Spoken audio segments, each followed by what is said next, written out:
Slovenci torej na volišča na dan, ne, ko Kristus po simboliki vstopi v Jeruzalem, kjer ga najprej dočakajo kot kralja, ne, da bi 5 dni kasneje na Veliki petek potem za njim že kričali križajte ga.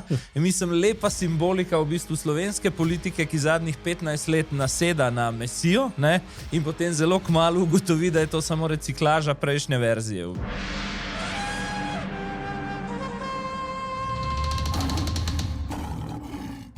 Gledate Tedenski safari, podcast za leve in desne, pa tudi za leve in besne. Ta teden nas še posebej pozorno spremljajo podpredsednica Državnega zbora iz vrst SD Meira Hot, ki ima čisto novo funkcijo, seveda ne prvo, iz posebnega mehurčka, v katerem verjameta, da ima Slovenci množično ploskajo, pa sta z nami Alenka Bratušek, ki bi v času prometnih konic avtoceste zaprla za tovorni promet, in poslanec Svobode Aleš Rezar, ki kljub plačni reformi nima dovolj, še vedno ni zadovoljen s svojo plačo.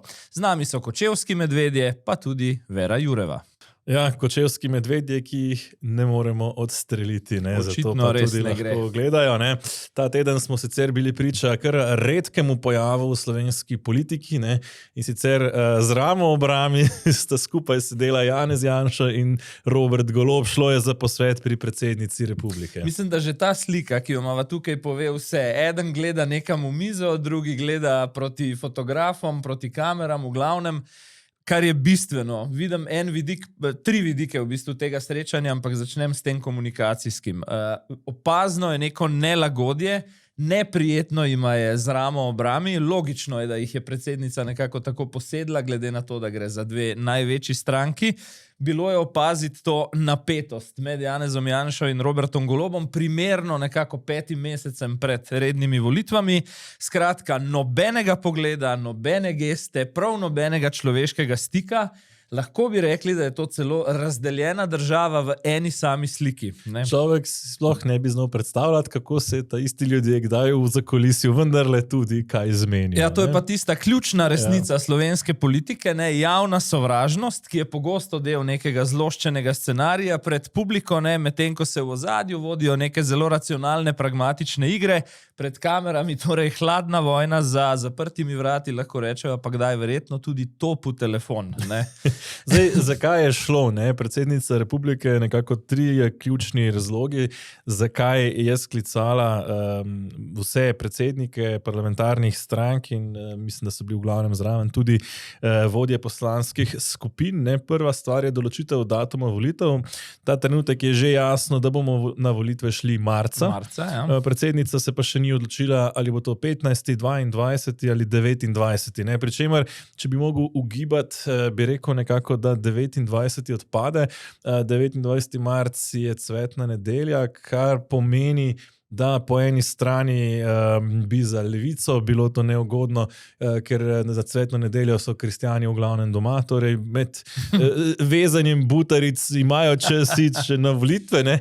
Medtem ko za desnico ne, pravzaprav in pa še, da med vezanjem butaric ne organizirajo hkrati še volilnega štaba. Poleg tega ne, bi to pomenilo, da bi torej ta prva usklajevanja, prvi sestanki za sestavo vlade dobesedno padli v veliki teden pred veliko nočjo. Ja, levica, levi del volilnega telesa, pa takrat nekako prve sončne žarke loviti na morje, ne? Se pravi vprašanje. Ta 29. je tudi meni zelo spolzek kot datum, bi pa bila skoraj ironija. Slovenci torej na volišča na dan, ne, ko Kristus po simboliki vstopi v Jeruzalem, kjer ga najprej dočakajo kot kralja, ne, da bi 5 dni kasneje na Veliki petek potem za njim že kričali križajte ga. Mislim, lepa simbolika v bistvu slovenske politike, ki zadnjih 15 let naseda na Mesijo, ne, in potem zelo kmalu ugotovi, da je to samo reciklaža prejšnje verzije v bistvu. Ne? No, in ko smo že pri križaj ga, če se bi predsednica odločila med 15. in 22.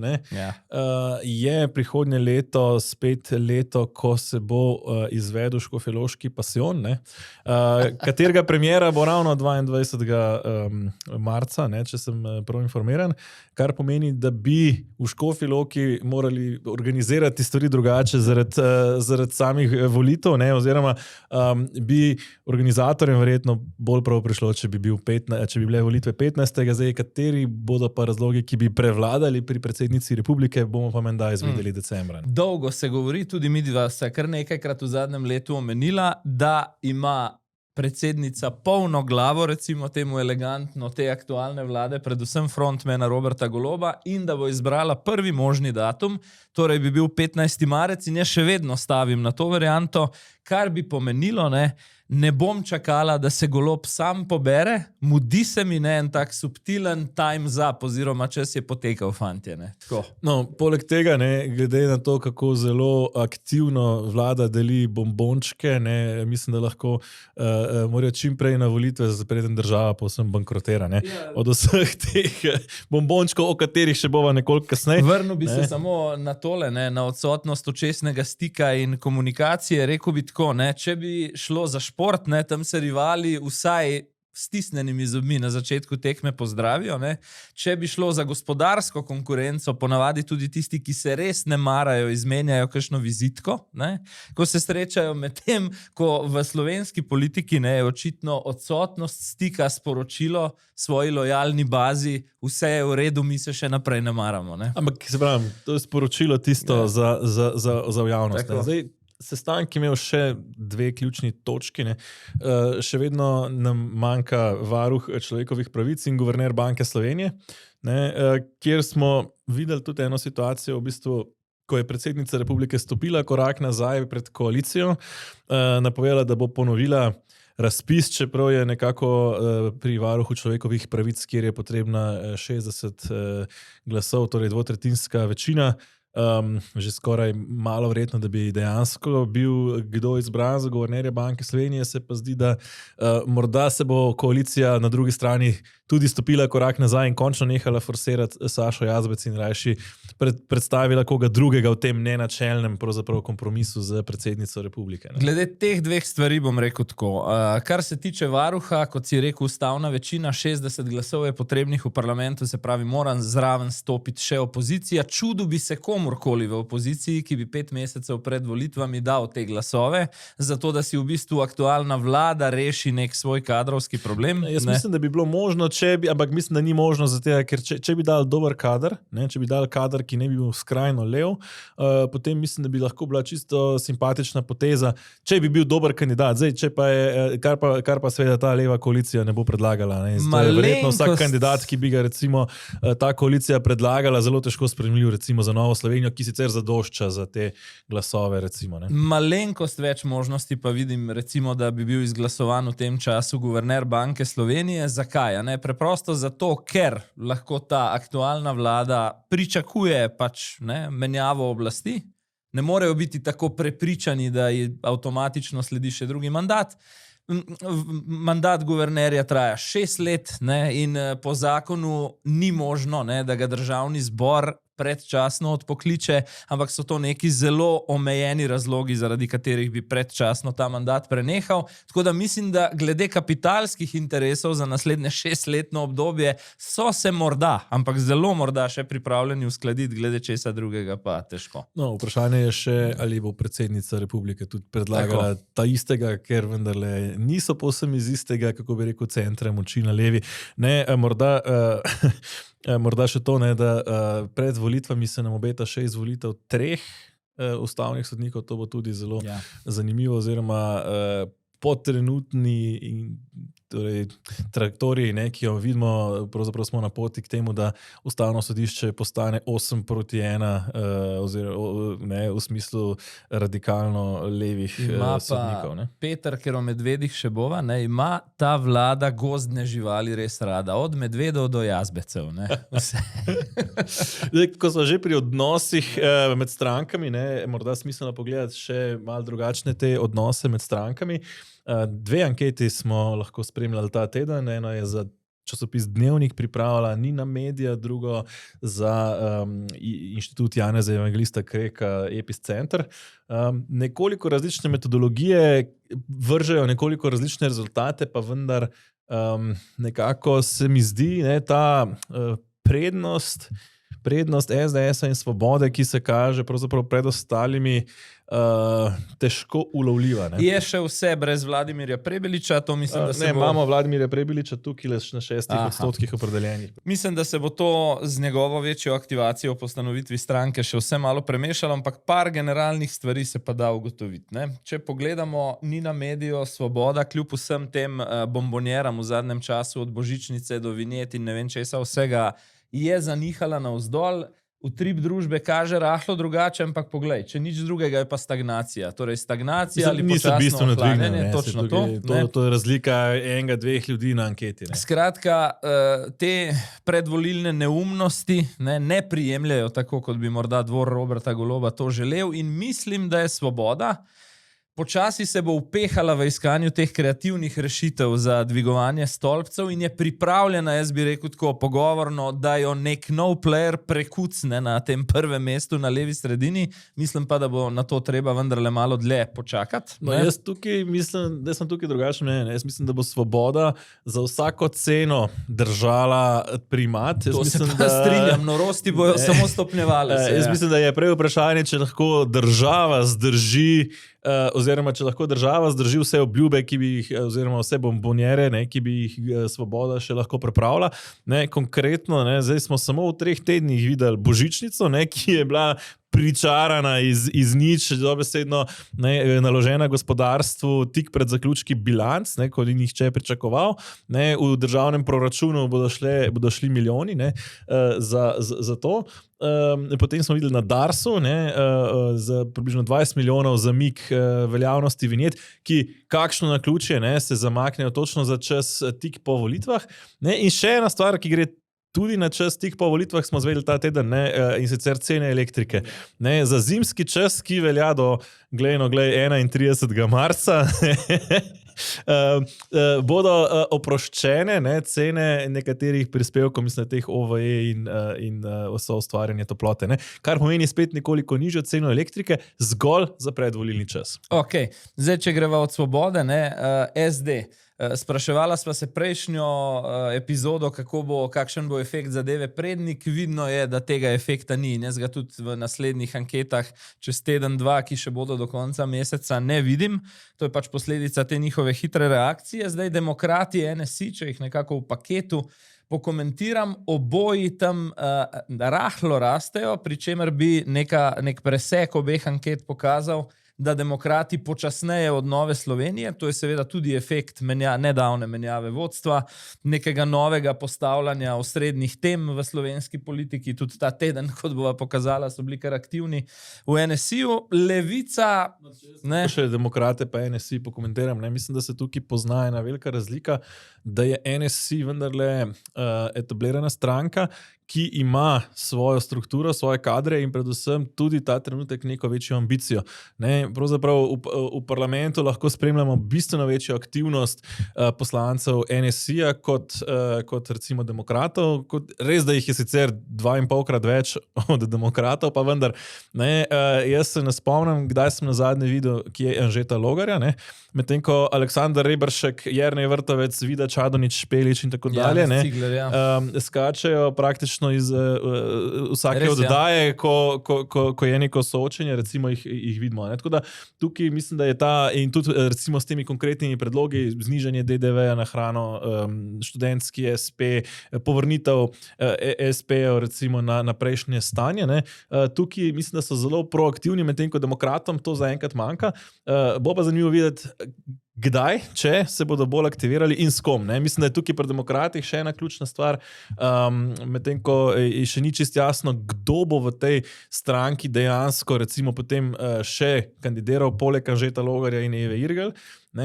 In pri NSI-ju hkrati, mislim, da kažejo pa tudi te ankete, da pravzaprav je smiselno to povezovanje, ker je za Fokus in za SLS praktično že vprašanje lovljenja 1%, če bi šli recimo solo na volitve, vprašljivo. Omenil si teme NSI-ja, če omeniva zadnji 2 temi, ki jih je javno, so jih nekako načeli demokrati, je pa to obrambni holding Dovoz pa varnostna služba premierja, te stroški in način organizacije, oboje je nišno. Obrambno-varnostne teme, ki jih ljudje so pomembne, ampak jih ljudje težje dojamejo, ne? Zdi se mi, da nimajo tega čustvenega naboja, kot jih ima na primer življenjski standard običajnih ljudi, torej morda so šli v ta začetek kampanje z težje razumljivimi topikami, malo bolj akademskimi.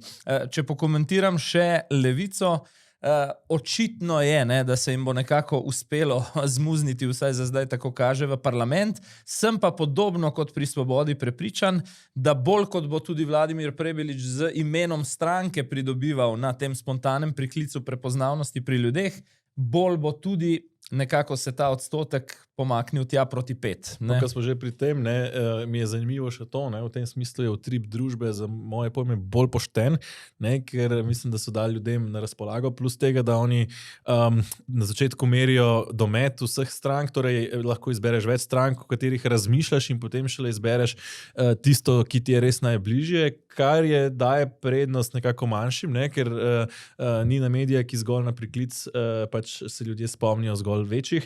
In mislim, da lahko ugibam, ne, da morda načrtno niso še merili Vladimirja Prebiliča oziroma so objavili tisto anketo, v kateri niso merili Vladimirja Prebiliča, glede Levice in Vesne pa še to, ne, da 1+1 ne, v politiki ni nujno 2, lahko je 3, lahko je pa tudi 1,5. Ne. Namreč, če gledamo recimo spodnjo anketo, v septembrski izvedbi so merili Vesno in Levico še ločeno, zdaj v oktobrski pa že skupaj, ne, in je kar opazen padec. Ja, še to bi rekel, bolj ali manj je še ena stvar jasna, že kar nekaj mesecev pred volitvami, zdaj imamo 5 strank v parlamentu, kaže, da jih bo vsaj 7. Tista 8. je nekako zvezdico pri meni, resnica, ker ji ankete dostikrat pokažejo visoke odstotke, pa potem dejansko na volilno nedeljo ni te aktivacije. Ne. Je pa res, da če pa bi prišlo do te aktivacije, ne, smo pa trenutno, ne, če upoštevamo zdaj utrip družbe, ki ima tudi Vladimirja Prebiliča, ne, na situaciji, ko dobi levi blok 42 poslancev, desni blok 42 poslancev in resnica tiste 4, ki na koncu potem lahko pomenijo pad pozicijo za državo, oziroma vladanje po ceniku Zorana Stevanoviča. Pa še nekaj vejc imaš, ne, na levi strani si Prebilič in Golob nista všeč, ne, in že nekako napovedujeta, da so težave za sodelovanjem.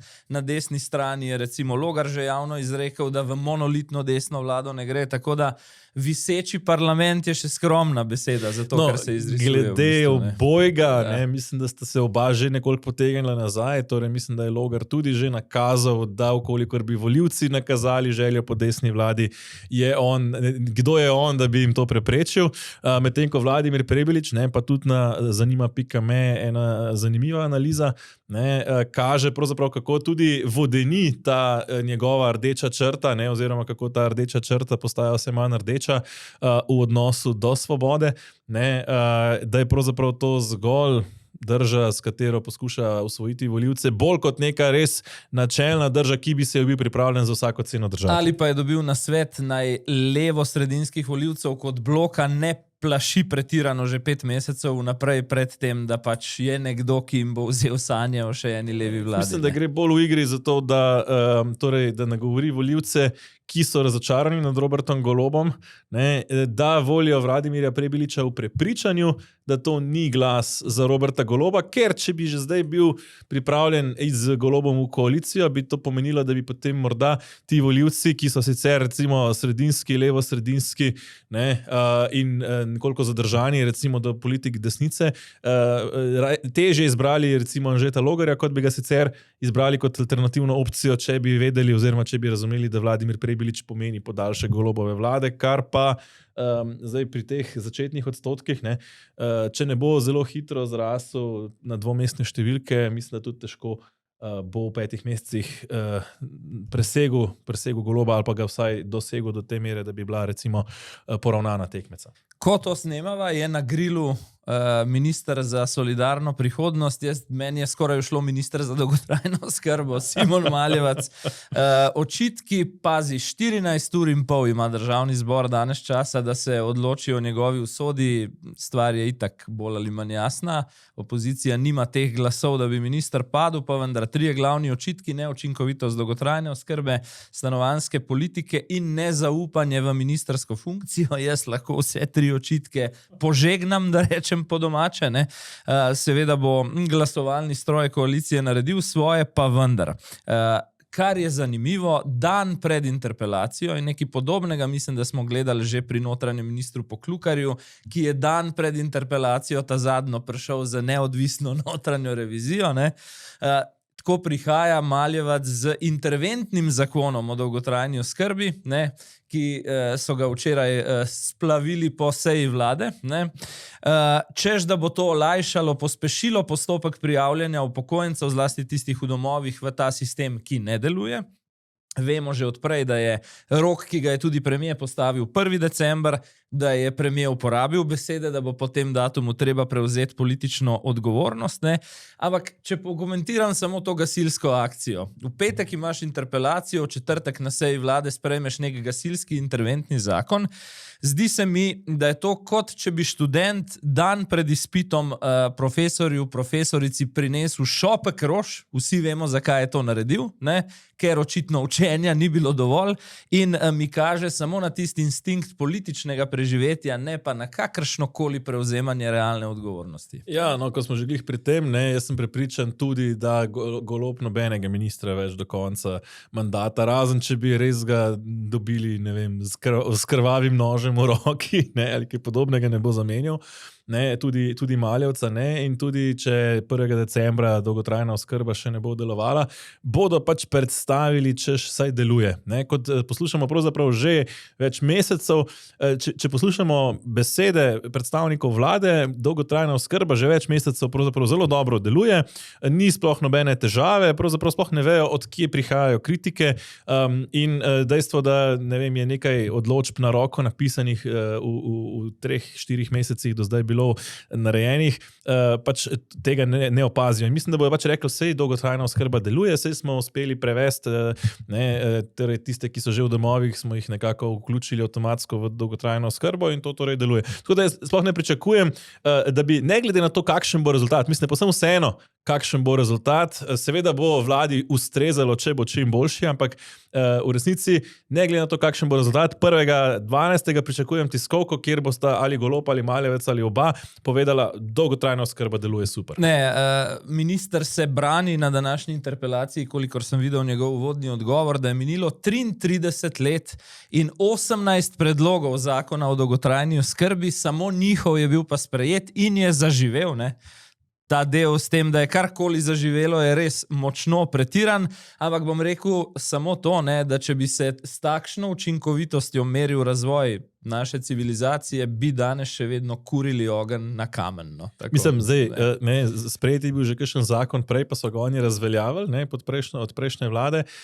Zdaj, kako so pa zavlekali to izvajanje, ne, do konca mandata, ki bi se mogli začeti že 3 leta nazaj, pa tudi drugo vprašanje. Ne, ampak v redu, ne, pač lahko rečemo vsaj to, da se je neke vrste dolgotrajna oskrba vsaj začela premikati, ne, ampak kako zelo nerodno to počnejo, ne, bom očitkom, ne, zoper Maljevca dodal samo to, da ni se lepo, ne, spravljati na ljudi s posebnimi potrebami, ne, skoraj v tem kontekstu doživljam pač tega ministra, se pa strinjam, da minister pač nekdo, ki ima posebne potrebe, ne, kar imam občutek, da minister Maljevec pač je, ne, pač ne more biti, ne, to je tako kot, ne, tudi kirurg je težko nekdo, ki potrebuje podaljšan čas pisanja mature.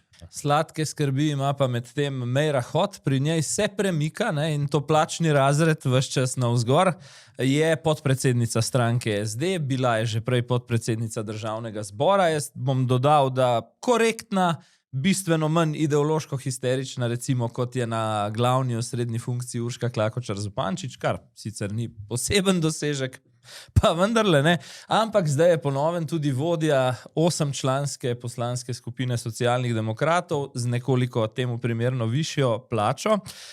Rekel bi, da vidim 2 problema. En problem je vidik zbiranja funkcij. to se mi zdi že pretirano, ne? In lepo kaže v bistvu, kako slovenske stranke ali pa strankokracija razume delo s kadri. Ne kot priložnost, da to afero Prednik izkoristijo kot gradnjo nekega novega svežega obraza, ampak kot priložnost za dodatno funkcijo že uveljavljenemu, znanemu staremu obrazu. Ne? In zdi se mi po drugi strani, če gledam notranje SD, da je to tudi sporočilo o pomankanju neke notranje dinamike v stranki, ne? Ker verjetno stara, tradicionalna, velika stranka, kakršni so, imajo še kakšnega kandidata. Ne? Zdaj, jaz bi tle rekel to, ne, najprej moramo gledalcem pošteno povedati, ne, da sva stavila prejšnji teden na robe. Ja. Iz pravih razlogov napačno stavila. Računala sva, da bodo Socialni demokrati bolj konstruktivno ravnali oziroma bolj smiselno, torej gradili nov kader, posebej še spregledala sva pa dejstvo, da je Meira Hot že bila prej namestnica Janija Prednika kot torej namestnica vodje poslancev, zato je bil ta korak pravzaprav najbolj naraven. No. Je pa res, da, kot rečeno, se mi zdi, da je Meira Hot izjemno prosperirala v zadnjih letih.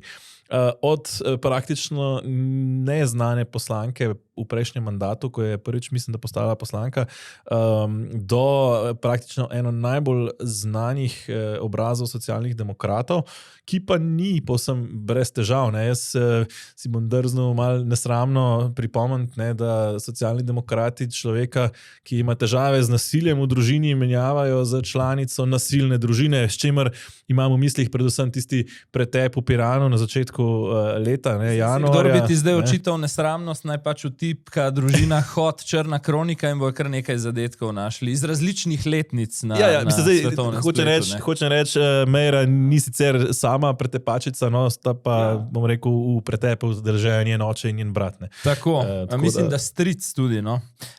Kakorkoli, še ena zgodba, to je off the record, pa vendarle kar nekaj časa poslušam tudi to, ne. Gre v bistvu za eno vplivno, napol mafijsko, bi si drznil jaz dodati, družino iz Primorske, ki ji moji viri pripisujejo tudi direkten vpliv na, neformalni vpliv na izbor varovanja v Luki Koper.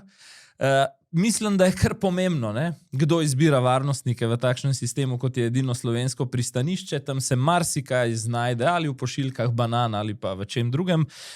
Tako da, strinjam se s teboj, Socialni demokrati so po obrazu, ki ga je odnesla zelo intimna osebna afera, izbrali obraz, ki je sicer za moje pojme osebno ad personam čist, ima pa družinski milje, ki ga lahko zelo hitno potegne navzdol. No? Če neč, ironično je ravno to, da nasilje menjaš nasiljem. Zdaj, če bi bila težava v družine Hot, kje drugje, morda to ne bi bil tak problem, ampak je res taka zabavna ironija.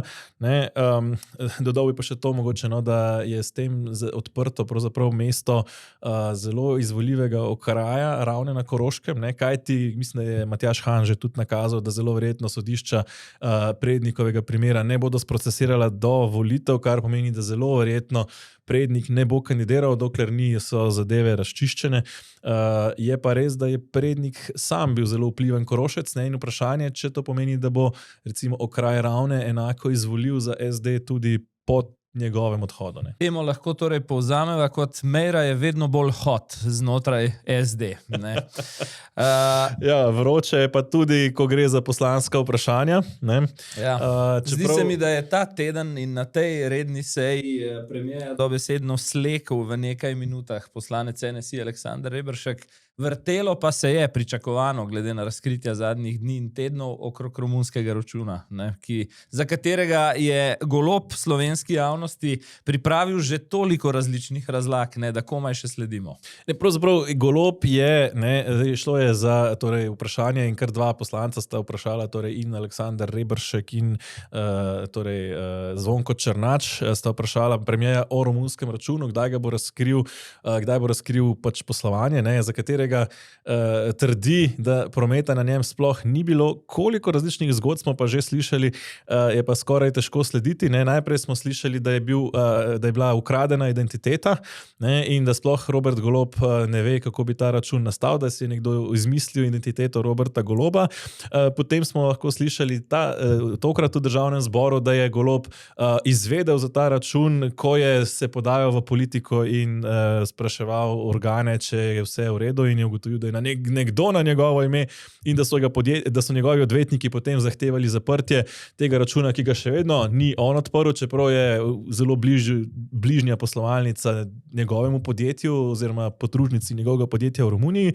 Ne, ampak spet se datumi ne ujemajo iz informacij, ki jih je že dal, oziroma dokumentov, ki jih je že dal v javnost, in datumov, ko naj bi bil račun že zaprt, se spet stvari ne ujemajo. In ko Robert Golob trdi, da ni bilo prometa na tem računu, ne, spet ne vem, zakaj bi mu verjeli, ne, če res ne bi bilo prometa, potem ni problema pokazati spiskov, ne? Ker jaz razumem, tudi sam verjetno ne bi bil zelo navdušen, da bi v javnost dal izpiske svojega transakcijskega računa, da bo potem javnost brskala točno v katerih trgovinah in kje kupujem, ne?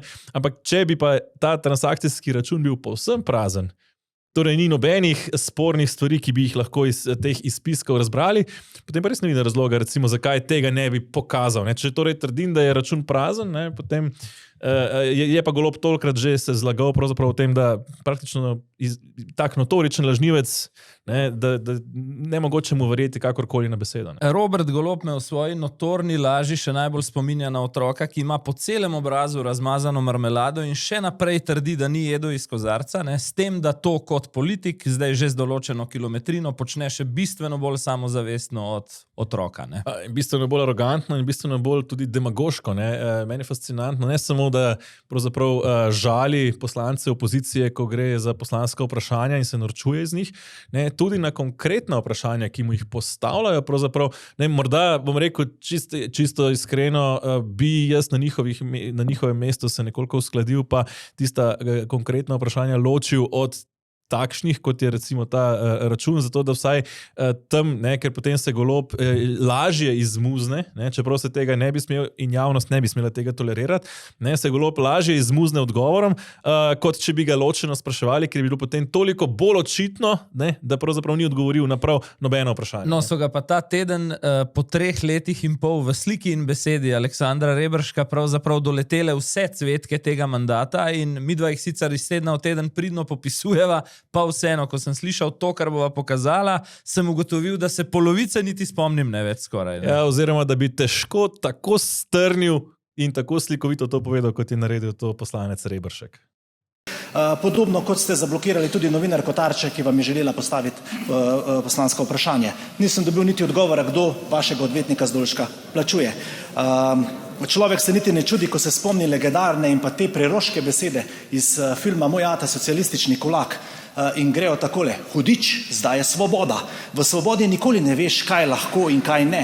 V diktaturi saj veš, kaj je prepovedano. V svobodi pa nikoli ne veš, kaj lahko govoriš in kaj ne smeš.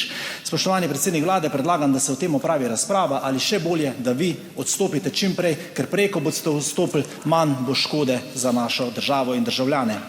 Zdaj pa, ker ste vi govorili o vsem, bom tudi jaz vsem.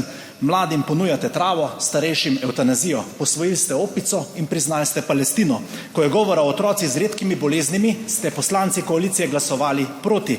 Ni denarja za otroke, je pa denar za Marjana, ki je šel v tujino in si na stroške države spremenil spol in je postal Marjana.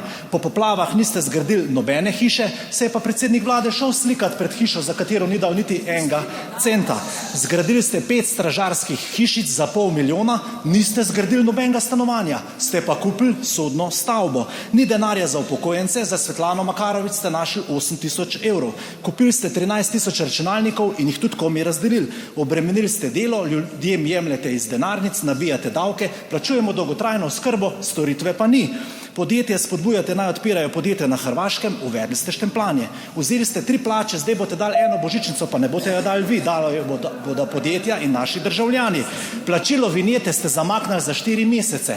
Se pravi, vinjeto bomo kupili čez 4 mesece. Pred volitvami popusti, po volitvah pridejo obresti. To je tisto vrhunsko menedžeriranje. Obljubljali ste više plače, zdaj pa vidimo, da imate više plače samo vi funkcionarji in pa vaši varnostniki, predsednik vlade.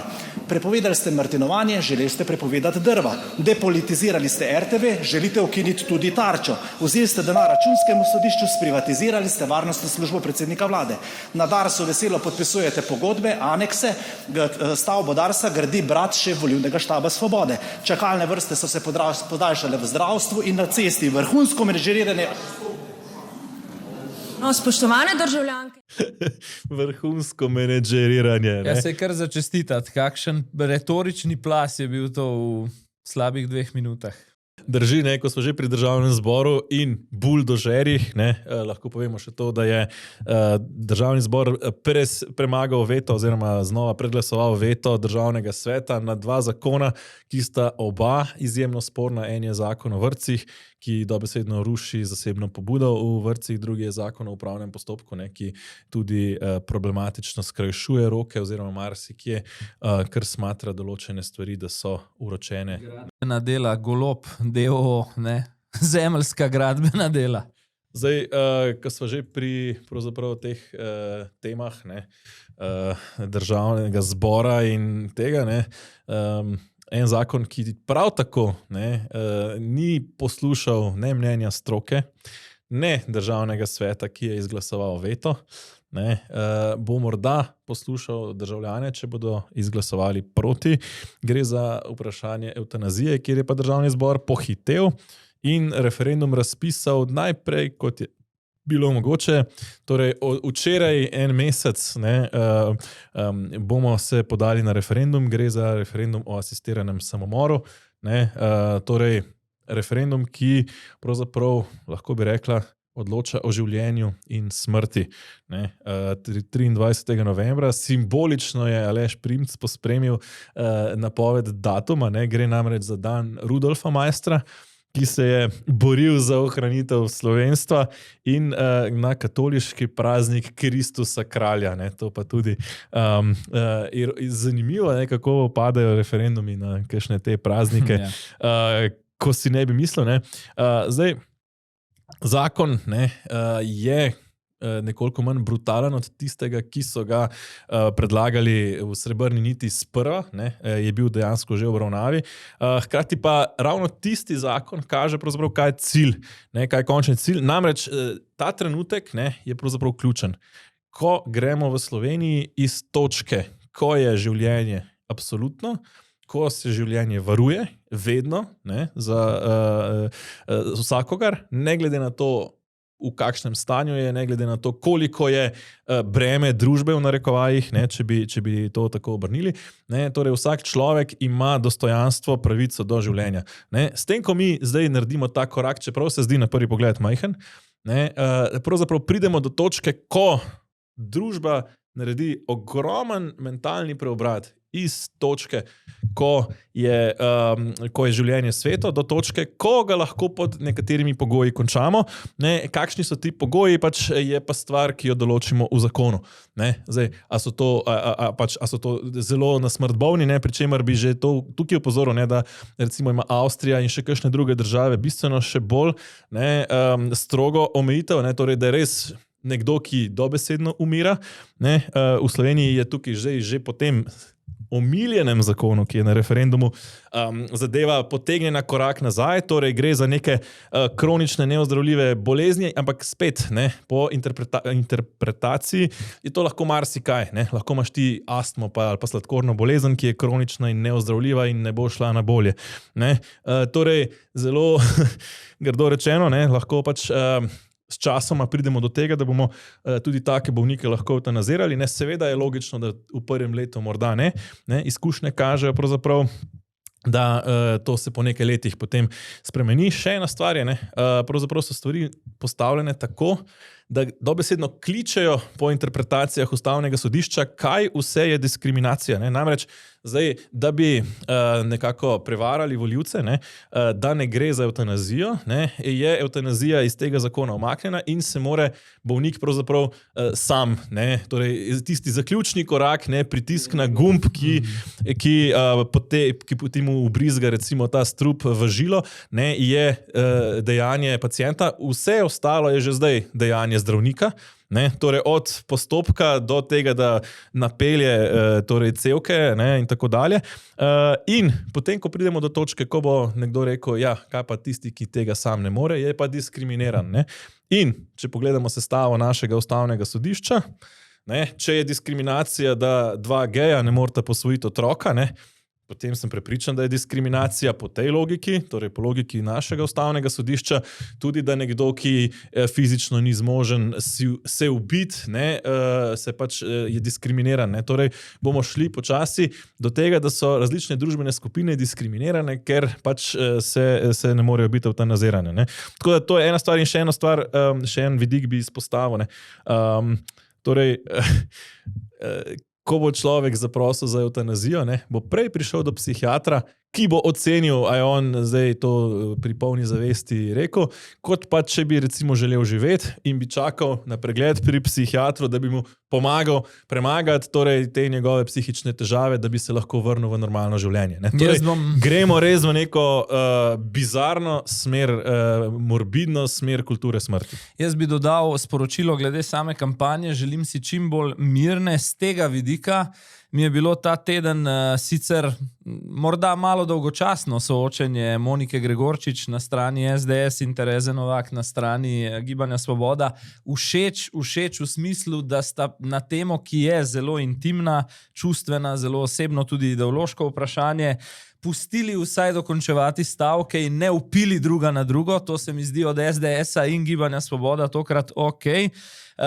Zdi se mi tudi, da nikomur ta tema ne bo nosila političnih točk do marca 2026 in posledično mislim, da si tule stranke ne bodo naredile usluge z preveč agresivnim pristopom na tistih zaključnih soočenjih.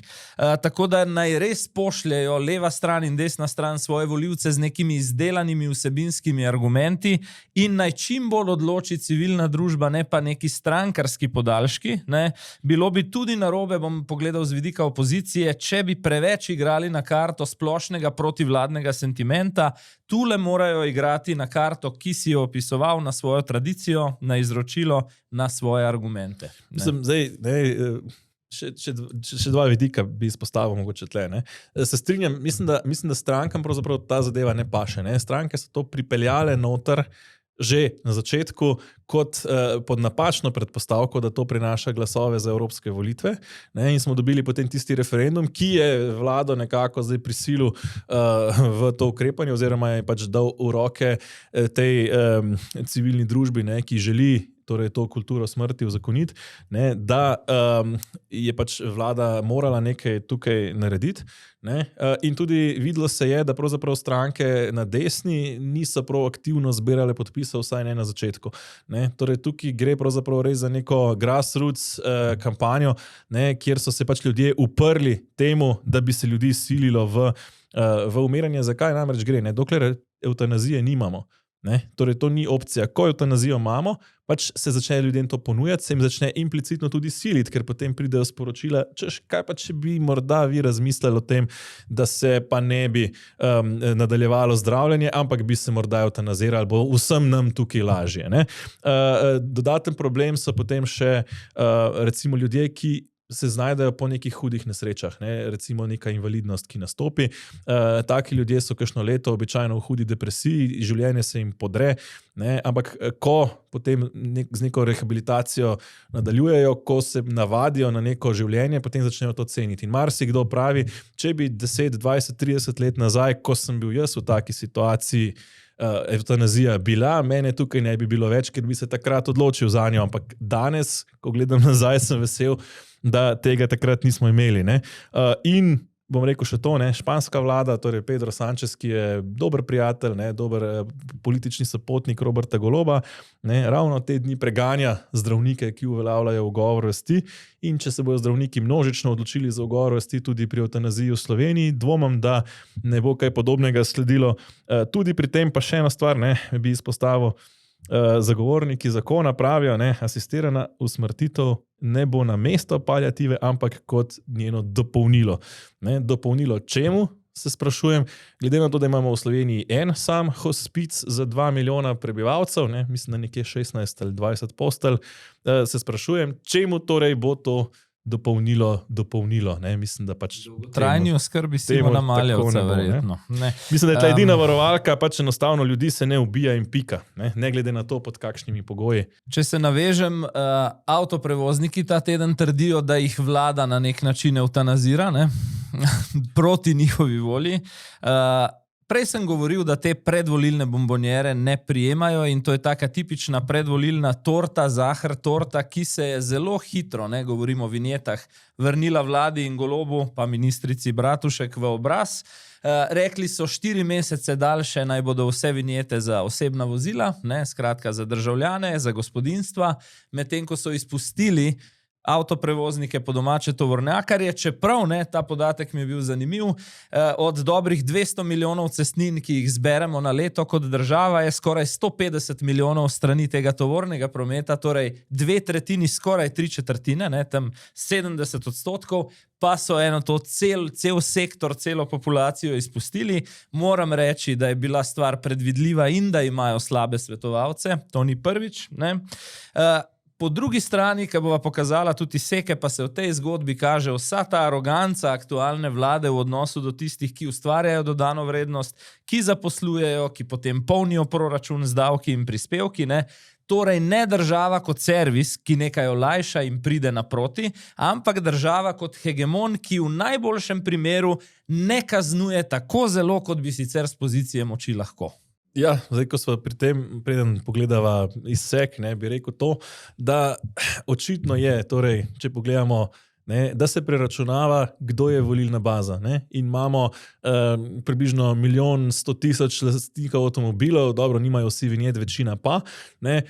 Torej, lastniki avtomobilov, ne, so tukaj dobra volilna baza, ne? To so v glavnem državljani Slovenije, v glavnem ljudje, ki volijo. Na drugi strani imamo tovornjakarje, ne? Torej, lastniki in vodilni v prevozniških podjetjih so ljudje, ki so itak po mnenju vlade njeni razredni sovražniki, ne, ker so predstavniki gospodarstva, torej tistih, ki ustvarjajo. Ne, torej, a priori že niso njihova primarna ciljna publika, ne, njihovi zaposleni pa so torej ali ljudje iz gospodarstva ali pa tujci. Ne. Torej spet ne volivci, torej briga nas, ne, za tovornjakarje. Že moja in tvoja običajna izkušnja s tovornjakom je, da v glavnem izgubljaš živce, kadar se znajdeš za njim, ne, morda mu kdaj pohupaš, nakažeš še kakšno gesto in to je tisto, čemur Alenka Bratušek v političnem jeziku hitro reče, ljudje nam bodo ploskali. Ne. Poglejmo, kaj je povedala. Kaj vse je naša vlada naredila za prevoznike? Se pravi, najprej cestnina. Če bi šli na inflacijo za 23%, bi 43 milijonov evrov več plačali prevozniki. Dogovorili smo se, ker se pogovarjamo, dogovorili smo se, šli na način, da bodo prevozniki manj prizadeti, lahko bi vas obremenili z 60 milijoni več. Sedite skupaj, zdaj pa govorite drugačen jezik. Zelo nekorektno, ampak v redu. In če boste zapirali Slovenijo, se zavedajte, da delate sami jo boste zapirali, samo še enkrat, ne samo jo to še bomo, povem. če ne bomo rešili do decembra 4 točk in do marca 8 najbolj nujnih tehleh, A1 obrazec, evidence dodatne, cestnine, digitalizacija, delovna dovoljenja, umeščanje v prostor, MLC, enkrat nismo imeli delovne skupine, je vaše, voznik 16 let, razbremenitev dela, dohodninska lestvica, pa dnevnica. Samo en stavek in res končamo. Mi pa lahko ukinemo trošarine, zvišamo cestnine in zapremo avtoceste v konicah za tovornjake in verjemite, ljudje nam bodo ploskali. Poskusimo. Ljudje nam bodo ploskali. Ne? Ker to je edino, kar šteje. Ne? Saj ne pozabimo, da so v času Hitlerja tudi ljudje ploskali. Ne? Zdaj, najprej bi se navezal na eno stvar. Ne? Moja izkušnja je, ko vidiš Alenko Bratušek, ki drži v rokah na televiziji list papirja pred sabo, se lahko vprašaš, kako me ta list papirja zavaja. Ker Alenka Bratušek nikoli še ni prišla na televizijo z listom papirja, ki ne bi bil zavajajoč, ali se začne graf nekje drugje, kot bi pričakovali, ne? Ali na njem navaja stvari, torej, ki so netočne, ne? Oziroma ki so manipulativne.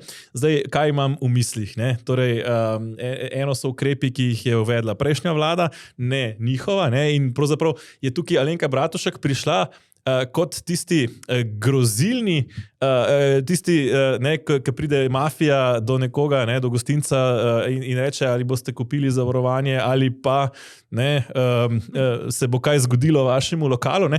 Torej, trošarine, ki so splošna praksa po celi Evropski uniji, jih daje kot primer, s čim lahko še udarijo tovornjakarje, ne, in tako dalje. Ne. Torej, pravzaprav lahko bi vas udarili še bolj, kot smo vas že, ne, pa vas zaenkrat še nismo udarili s čisto vsemi kanonskimi oni, tako da bodite pridni in ne ogovarjajte, ne, ko pač mi delimo bombončke na vaš račun. Poglejte, tukaj smo slišali dve zadevi. Večkrat od obeh, da sta sicer skoraj v dnevnem stiku, ne?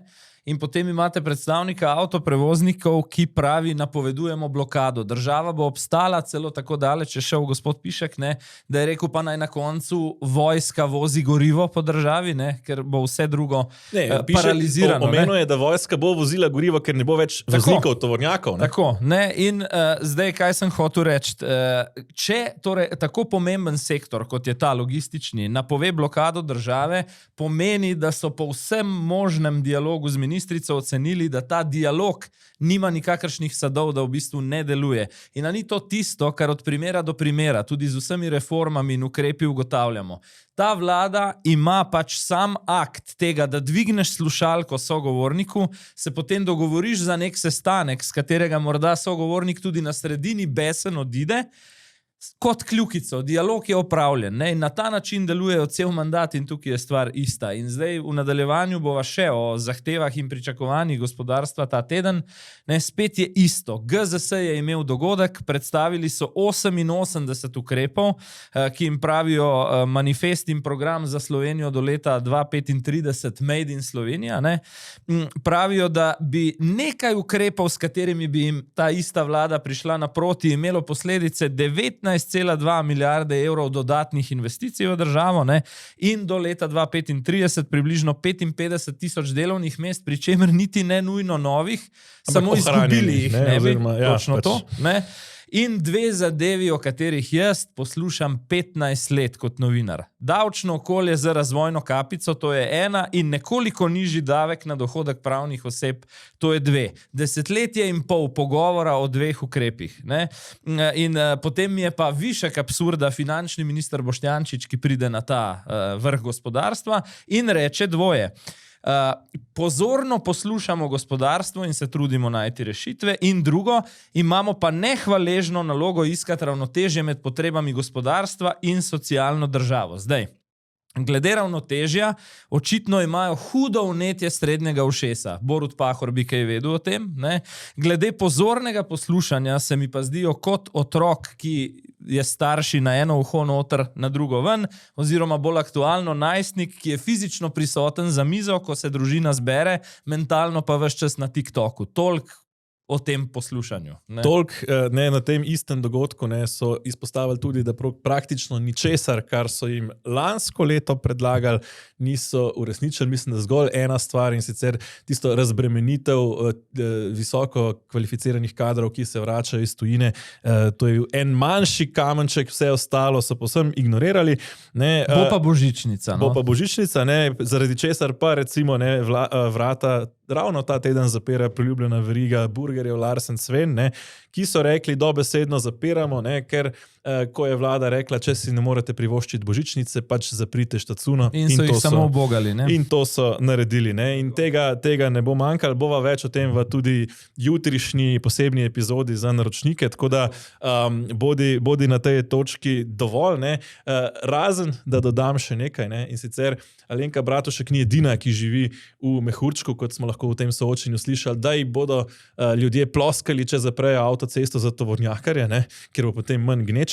Ne, ljudje bodo ploskali tudi Svobodi, ne, če bi si dvignila plače, je prepričan njihov poslanec Aleš Rezar. To je kar eden od vrhuncev retoričnih tega tedna, če ne še kaj širše.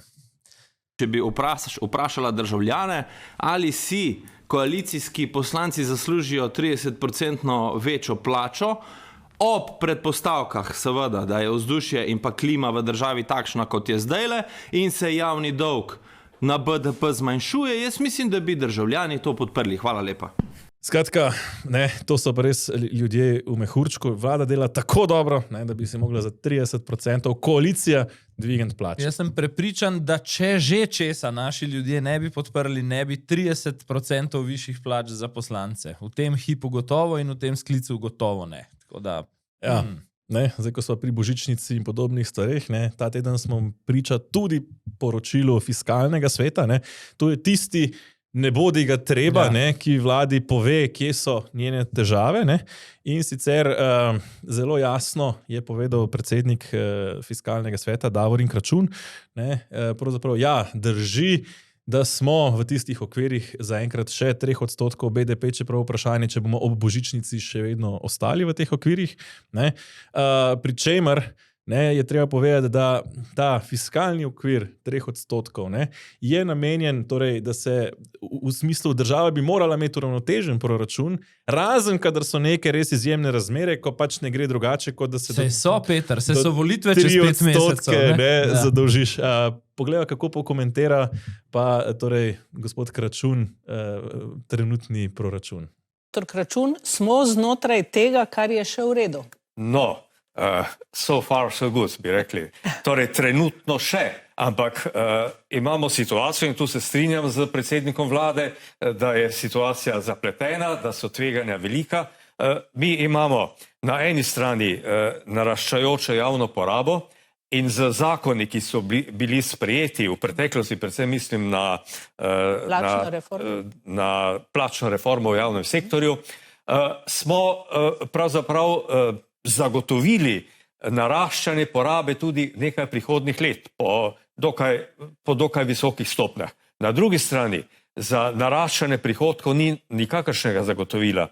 Javnofinančni prihodki so dokaj stagnantni, kar seveda pomeni, če danes še izpolnjujemo formalno fiskalna pravila, nimamo nobenega zagotovila, da jih bomo tudi jutri, zato ker kakšnih posebnih ukrepov, da bi brzdali porabo, da bi tudi na daljši rok poskrbeli za usklajevanje z pojemajočimi prihodki, takšnih zagotovil nimamo. Sej to je klasika. Stroka razkriva, da imamo proračun tik pred tem, da ga vrže iz tira zaradi plačne reforme, od katere je itak profitiral samo zgornji sloj funkcionarjev v javnem sektorju, potem bi tam rad eden od vidnejših poslancev Gibanja Svoboda 30% višjo plačo in to ob aplavzu državljanov, in na drugi strani nikakršnega načrta na strani prihodkov. Skratka, po domače rečeno, našponali smo proračun do skrajnih meja, ki jih dovoli Evropska komisija, do 3% deficita, pri čemer smo z zakonskimi rešitvami čez volitve nastavili stvari, da se bodo stroški še povečevali, medtem ko je že zdaj jasno, že letos pravzaprav so prihodki pod pričakovanjimi in ob tem trendu, ki smo ga videli, bo šlo zgolj še za stagnacijo, kajti prihodnost je ta trenutek v Evropi precej negotova. Z drugimi besedami hranimo resničnostni šov Roberta Goloba. Ta teden se je med drugim imenoval Med9, nek summit vrh mediteranskih držav v Portorožu, Slovenija, Hrvaška, Italija, Francija, Španija, Portugalska, Grčija, Malta in Cipr. Zakaj temu pravim resničnostni šov? Robert Golob je v podaljšku svoje poporočne euforije dobil nekaj novih slik z Ursulo von der Leyen, z Emmanuelom Macronom, medtem ko je smešno, ko po opozorilih fiskalnega sveta prebereš, da je ta Med9 sprejel portoroško deklaracijo, kjer je prva točka poudarek na konkurenčnosti EU, zmanjšanje administrativnih bremen za podjetja in pospešek po, naprimer, Draghijevem poročilu. Zelo konkretni v tej deklaraciji je pa veliko vprašanje, kako bo že Slovenija od vseh teh 9 držav to prevedla v svoje domače ukrepe. In mislim, da Robertu Golobu na polju gospodarstva, pa tudi širše, nihče več ne verjame ničesar. Ja, če dodam malo še svoj vidik tega Med9, že celo leto smo, oziroma že od začetka leta je Slovenija predsedujoča tej skupnosti, pa mislim, da tega sploh do zdaj nismo opazili, dokler ni bila malo gužva v Portorožu, če sem malo nesramen. In po drugi strani pravilno detektirani problemi, draga elektrika oziroma draga energija, nekonkurenčnost in tako dalje. Rešitve pa kot bi šle prav kontra. In še tretja stvar, kjer nam je pa glavni fokus nam je pa tam, kjer pravzaprav se lepo sliši in nimamo absolutno nobenega vpliva, torej v Gazi. Osrednji del pravzaprav tega dogodka je bil namenjen Gazi, pri čemer je jasno, da niti Evropa... Pa provladni mediji so nam kar nekajkrat povedali, da je jordanski kralj zraven. Kar meni osebno res, se opravičujem, ampak ne pomeni popolnoma nič. Ker niti Evropa, kaj šele pa te države, ki so recimo v Med9 v glavnem nimajo absolutno nobenega vpliva, še o Franciji se Izrael norčuje, ne, ko sem bil v Izraelu, so se norčevali, češ, jaz se Francijo imamo pa zraven, ko gre za Libanon, ker je glih recimo bivša kolonialna sila, pa to, da niso užaljeni. Ne. Relativno obskuren dogodek bi pa vzel, ki ga je Golob zapakiral kot protivtež severnoevropski agendi. Kaj naj bi bila ta agenda? To je pač ta retorika o oboroževanju. Ne? In varčevanju. Tako, ne, o katerem pa se je nesorazmerno glede na mednarodno težo veliko poročalo, in če je med mišljeno, kot da se v provladnih medijih nekaj dni cedi ta med in mleko, potem je tudi med 9 uspel. So pa en dogodek, ki pa ni nepomemben, naredili precej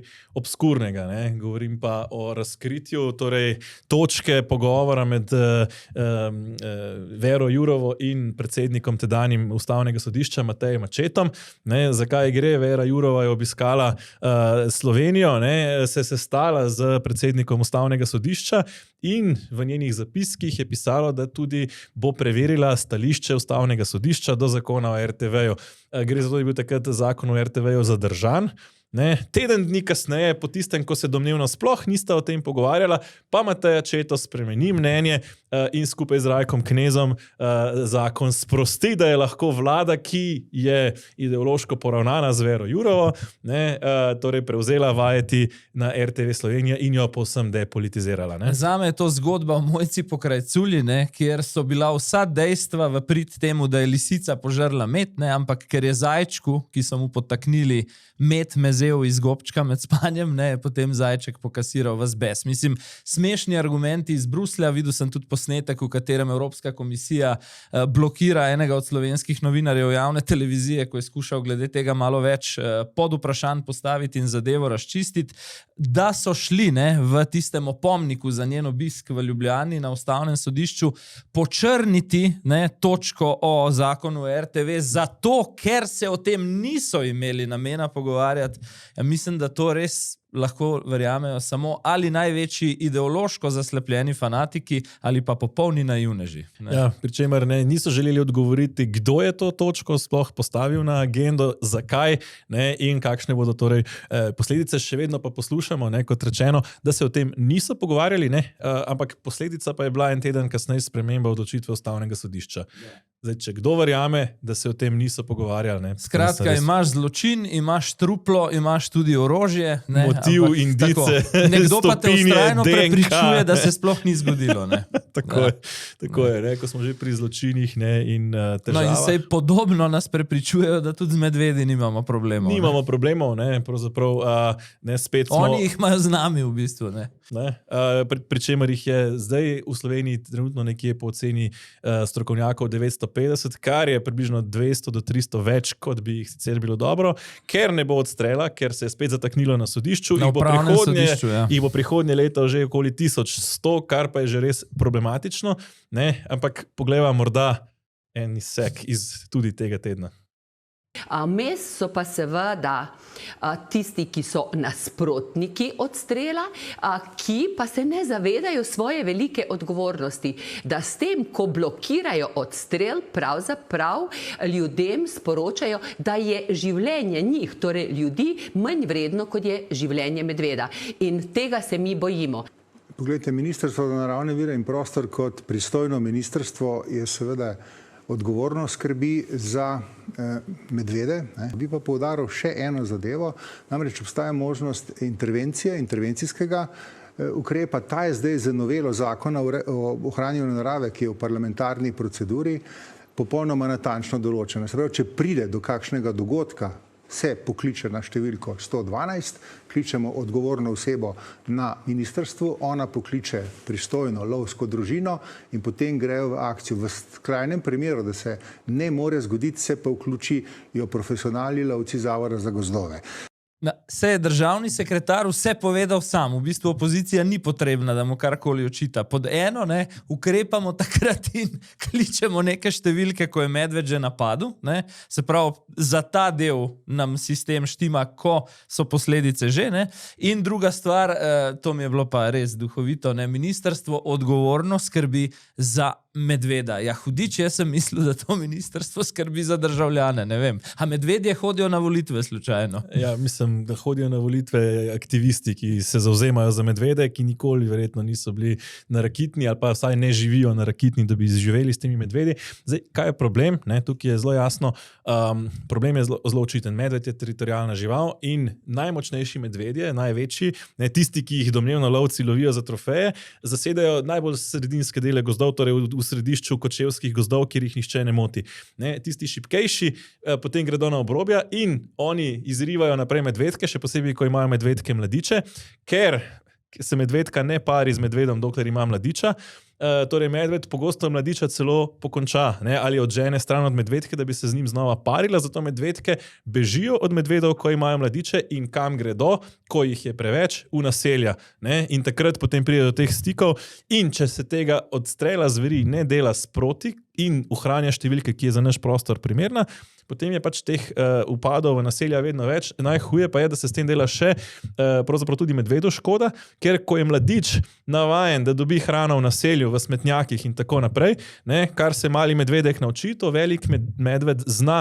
Torej, te medvede pravzaprav smo obsodili na odstrel ali pa smo ljudi obsodili, da jim bodo te medvedi celotno življenje pravzaprav napadali naselje. Mislim, tukaj imaš dva pristopa. Ta lovski, gozdarski, ko stroka zagovarja ta kvotni odstrel kot orodje nekega upravljanja s tem problemom, in potem imaš na drugi strani aktualno vlado z delom teh najbolj skrajnih naravovarstvenikov, ki trdijo, da je treba z alternativnimi ukrepi, se pravi krmljenje na bolj organiziran način, oviranje, ki si omenil smeti, kontracepcija, potem oviranje dostopa do smeti, neke posebne ograje, kar me je pa kar me je pa najbolj zabavalo, je pa točka izobraževanje, pri čemer glede na aktualno vlado nisem več prepričan, ali mislijo na ozaveščanje ljudi, ki živijo na problematičnih območjih, na območju medveda, ali bi oni izobraževali medvede, kako.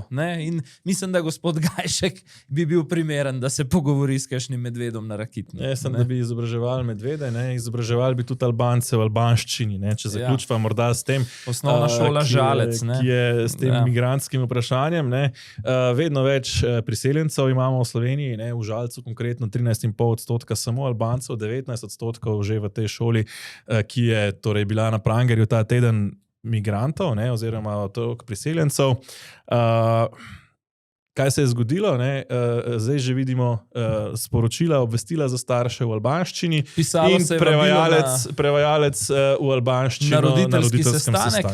In družina ga je dobila najprej v slovenščini, potem pa očitno ni bilo odziva, pa še v albanščini. Zdaj, jaz bom rekel tako, da ta vabila iz osnovne šole na neko tako osnovno stvar, kot je roditeljski sestanek v albanskem jeziku, meni kaže na sistem, ki se uradno odpoveduje integraciji.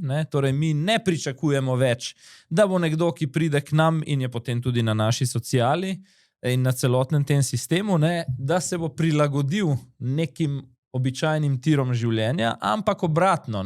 V bistvu sistem peljemo v smer, da se prilagaja. Iz države z manjšino postajamo v bistvu manjšina, ki ima svojo državo. V to smer očitno gremo. Ja, pri čemer zdaj ne bi sicer šole tukaj nabijal, ker se mi zdi, da pač šola je poskusila narediti kar lahko, da pač poskrbi za starše oziroma za otroke, prek tega, da obvesti njihove starše. Problem je tukaj, da mi pač teh staršev enostavno ne silimo v to, da se naučijo slovensko. In hkrati tudi otrok. Ravnateljica je ta teden povedala, da ne pada torej nivo pouka, česar pač enostavno ne verjamem. Enostavno ni mogoče, da ne bi padlo, če imaš ti v vsakem razredu ljudi, ki slovensko ne znajo. Torej se morajo učitelji z njimi posebej ukvarjati. To pač enostavno ne more pomeniti enake kvalitete pouka. Pa naj se učitelji, verjamem, da se trudijo, po najboljših močeh, naj se še tako trudijo, enostavno enake kvalitete pouka v tem primeru ne more biti. Pri koncu redne tedenske epizode sva vabiva najne podpornike in naročnike, da so z nami tudi v zgodnji jutranji sobotni izdaji Safari Special, tokrat delovni naslov po poti vrhunskega menedžerja in njegovih ukrepov za slovensko gospodarstvo in za povprečni žep Slovenca, tokrat torej podrobneje o tem. Ja, in tudi o ukrepih, ki jih dejansko predlaga gospodarstvo, pa je vlada za njih precej gluha. Sicer pa do naslednjega petka, nasvidenje. In lep pozdrav.